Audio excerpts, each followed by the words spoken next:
خطبہ نمبر 34 آپ علیہ السلام کے خطبے کا ایک حصہ، جس میں خوارج کے قصے کے بعد لوگوں کو اہل شام سے جہاد کے لیے آمادہ کیا گیا ہے اور ان کے حالات پر افسوس کا اظہار کرتے ہوئے انہیں نصیحت کی گئی ہے۔ بسم اللہ الرحمن الرحیم۔ حیف ہے تمہارے حال پر، میں تمہیں ملامت کرتے کرتے تھک گیا۔ کیا تم لوگ واقعاً آخرت کے عوض زندگانی دنیا پر راضی ہو گئے ہو اور تم نے ذلت کو عزت کا بدل سمجھ لیا ہے کہ جب میں تمہیں دشمن سے جہاد کی دعوت دیتا ہوں تو تم آنکھیں پھرانے لگتے ہو جیسے موت کی بے ہوشی طاری ہو اور غفلت کے نشے میں مبتلا ہو۔ تم پر جیسے میری گفتگو کے دروازے بند ہو گئے ہیں کہ تم گمراہ ہوتے جا رہے ہو اور تمہارے دلوں پر دیوانگی کا اثر ہو گیا ہے کہ تمہاری سمجھ میں ہی کچھ نہیں آ رہا ہے۔ تم کبھی میرے لیے قابل اعتماد نہیں ہو سکتے ہو اور نہ ایسا ستون ہو جس پر بھروسہ کیا جا سکے، اور نہ عزت کے وسائل ہو جس کی ضرورت محسوس کی جا سکے۔ تم تو ان اونٹوں جیسے ہو جن کے چرواہے گم ہو جائیں کہ جب ایک طرف سے جمع کیے جاتے ہیں تو دوسری طرف سے بھڑک جاتے ہیں۔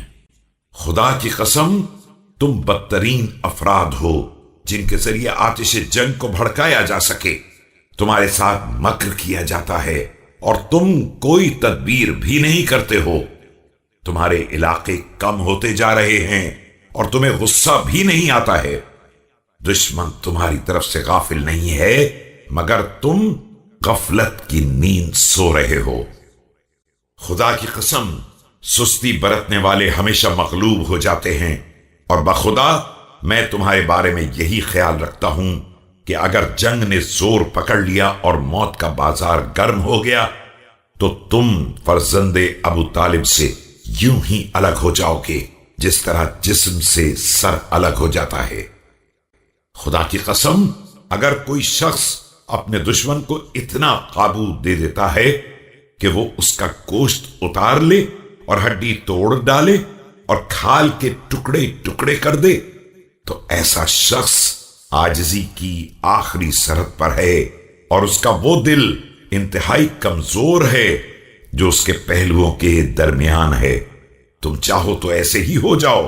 باقی رہی میری بات تو قسم ہے خدا کی کہ اس نوبت کے آنے سے پہلے وہ تلوار چلاؤں گا کہ کھوپڑیاں ٹکڑے ٹکڑے ہو کر اڑتی دکھائی دیں گی اور ہاتھ پیر کٹ کر گرتے نظر آئیں گے۔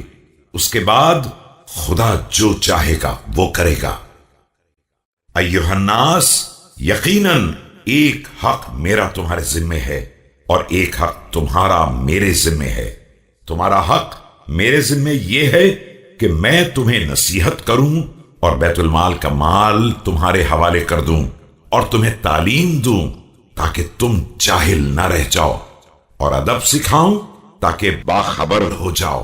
اور میرا حق تمہارے اوپر یہ ہے کہ بیعت کا حق ادا کرو اور حاضر و غائب ہر حال میں خیر خواہ رہو۔ جب پکاروں تو لبیک کہو اور جب حکم دوں تو اطاعت کرو۔